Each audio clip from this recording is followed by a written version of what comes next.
అడ్సిమిల్ గారు నమస్తే సార్. నమస్కారం అండి. సార్ ఏంటి మనమేమో ట్రాఫిక్ లోకి వెళ్ళి అక్కడికి వెళ్ళిన రూల్స్ ఫాలో అవుతాం, రూల్స్ ఫాలో అవ్వాలని చెప్తారు. సజ్జల గారు మాకు రూల్స్ ఫాలో అయ్యే వాళ్ళు అక్కర్లేదన్నారు. మరో పక్క చంద్రబాబు ఉమ్. నాయుడు గారు రూల్స్ ఫాలో అవ్వండి అని చెప్తున్నారు. ఇది ఎలా వర్కౌట్ అవుద్ది? అంటే మీకు మనం చానాళ్ళ క్రితం చెప్పుకున్నామండి. Jaganmohan Reddy and gang foul game ఆడతారు. చంద్రబాబు గారు ఫెయిర్ గేమ్ ఆడతారు. బీజేపీ వాళ్ళు డబుల్ గేమ్ ఆడతారు. ఇది స్టాండర్డ్ వాళ్ళు రాజ్యాంగం, అది రూల్ బుక్ అన్నమాట. అదే కనపడుతుంది. అందులో ఏదో ఏమాత్రం ఇంచన్న తేడా ఉందో మనం చెప్పిన దాంట్లో. ఇప్పుడు పలానా చోట తేడా ఉందని చెప్పండి, దానికి వివరణ ఇస్తాం. కాబట్టి వాళ్ళు అలాగే ఉంటారు. వాళ్ళు అన్ని విధాల అంతా సక్రమంగా ఉండి వాళ్ళకి మద్దతు ఉన్నప్పుడే వాళ్ళు దురద ఎక్కువ తప్పు చేయకుండా ఉండలేరు వాళ్ళు. ఎందుకంటే చిన్నప్పటి నుంచి దొంగ బుద్ధి అలవాటు అయిపోయిన వాడు మహారాజు అయినా కానీ ఏదైనా ఫంక్షన్ వెళ్ళాడు, పోతా పోతా స్పూన్లు జేబులో వేసిపోతాడు. ఇక అది పుట్టుకతో వచ్చిన బుద్ధి పుడకలతో కానీ పోదు. వాళ్ళ వాళ్ళ డిఎన్ఏలో అలా ఉండిపోయింది అంతే. వాళ్ళ సక్రమంగా ఏది రూల్ ఆఫ్ లా పాటించి చట్టానికి రాజ్యాంగానికి లోబడి ఏ పని చేయరండి. అది మనం ఈ 5 ఏళ్ల నుంచి బాగా చూసాం. అంతకుముందు కూడా వాళ్ళు అదే పని చేసేవారు. ఈసారి ఏకంగా ప్రభుత్వంలో ఉన్నారు కాబట్టి ప్రతిరోజు మన కళ్ళ ముందు కనపడింది వాళ్ళ వ్యవహారం అంతా. వాళ్ళకి ఇంకా అన్ని ఆశలు ఒక్కోటి ఒక్కోటి తెగిపోతూ వచ్చినాయి. దొంగోట్లు వేద్దాం అనుకున్నారు, వేసుకోలేకపోయారు.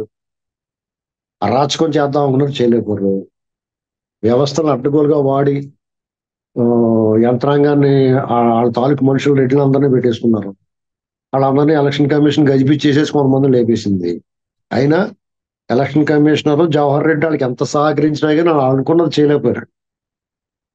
ఎందుకంటే వాళ్ళు ఏం చేద్దాం అనుకున్నారు, ఈ నామినేషన్ దగ్గరే దెబ్బకూడదామని చూశారు. డిస్క్వాలిఫై చేయటం, లేకపోతే ఏజెంట్లని పోలీస్ కేసులు ఉన్నాయని ఏజెంట్ రానివ్వకపోవటం, వాళ్ళు తిరస్కరించడం, తర్వాత వాళ్ళ మీద బూతులు క్యాప్చర్ చేసి కొట్టుకుందాం, ఇలాంటి రకరకాల ప్లాన్లు వేసుకుని వాళ్ళు ధీమాగా ఉండేవారు. జనాలకి ఏం చేస్తాం, వాళ్ళకి ఏదో పడుతున్నాం కదా డబ్బులు అనుకున్నట్టుగా ఉండేవారు అండి. ఇవన్నీ రివర్స్ అయిపోయేటప్పటికి అసలు విషయం ఇప్పుడు ఇప్పుడు ఎగ్జామ్ రాయటానికి మీరు చదువుకుని వెళ్ళాలి.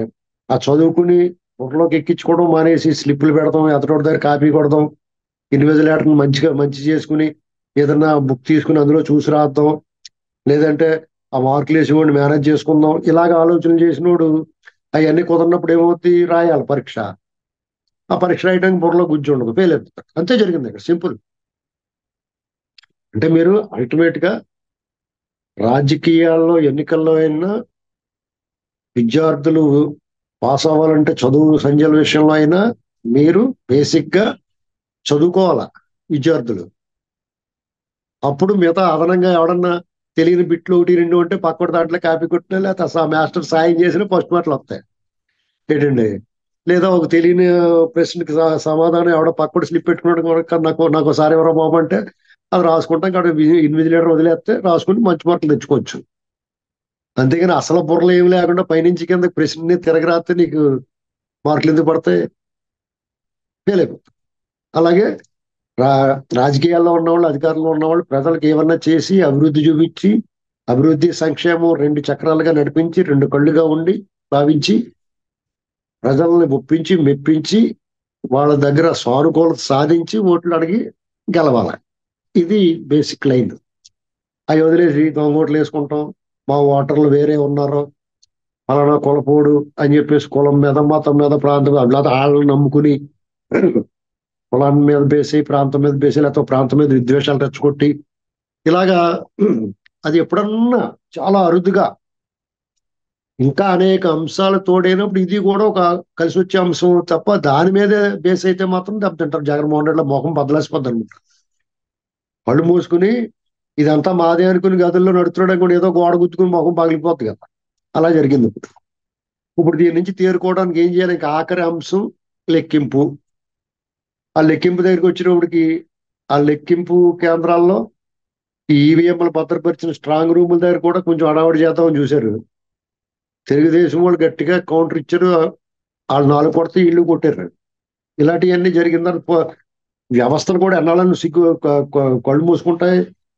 వాళ్ళు సిగ్గొచ్చన్న కొంచెం ఎంతో కొంత చర్యలు తీసుకోవడం మొదలు పెట్టారు. పిన్నెల రామకృష్ణారెడ్డి పరిగెట్టడమే దాని ఉదాహరణ. ఇలాంటి పరిస్థితుల్లో వాళ్ళు ఇంకా వాళ్ళ ఏజెంట్లకి ఏం చెప్తున్నారంటే, పెంట పెంట చేసింటారు బాబు లోపల, ప్రతి దానికి అడ్డం పడిపోండి అని చెప్తున్నాడు. ఏమీ జరగదండి అలాగా. ఎప్పుడైతే తెలుగుదేశం పార్టీ కూటమికి లీడ్ కనిపిస్తుందో వీళ్ళ నవనాడులు కృంగిపోతాయి. గొంతు తడారిపోద్ది, నాలుగు పొడారిపోద్ది, గొంతులోంచి మాట కూడా రాదు. ఎందుకంటే తర్వాత ప్రభుత్వం మారుతుందని తెలిసిన తర్వాత వీళ్ళ భవిష్యత్తు పోలీస్ స్టేషన్ లో తలకిందరికి ఏలాడబడటం, అరికాళ్ళ కోటింగ్ అని గుర్తుకొస్తాయి. అర్థమైందండి? అంచేత వీళ్ళు ఎంత పంపు కొట్టి పంపించినా ఏదన్నా వాళ్ళకి కూడా అవకాశం ఉంటే పని జరుగుతుంది తప్ప ఇది డిజాస్టర్, వన్ సైడ్ ఎలక్షన్ ఇది.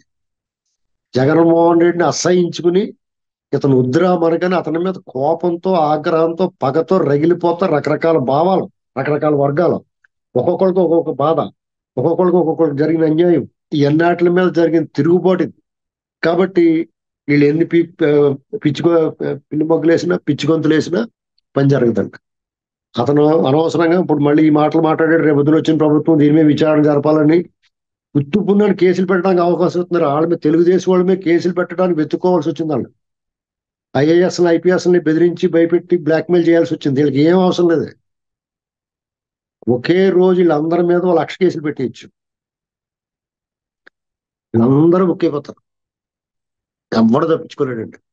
అంటే వాళ్ళు పారిపోకుండా ఉంటాయి.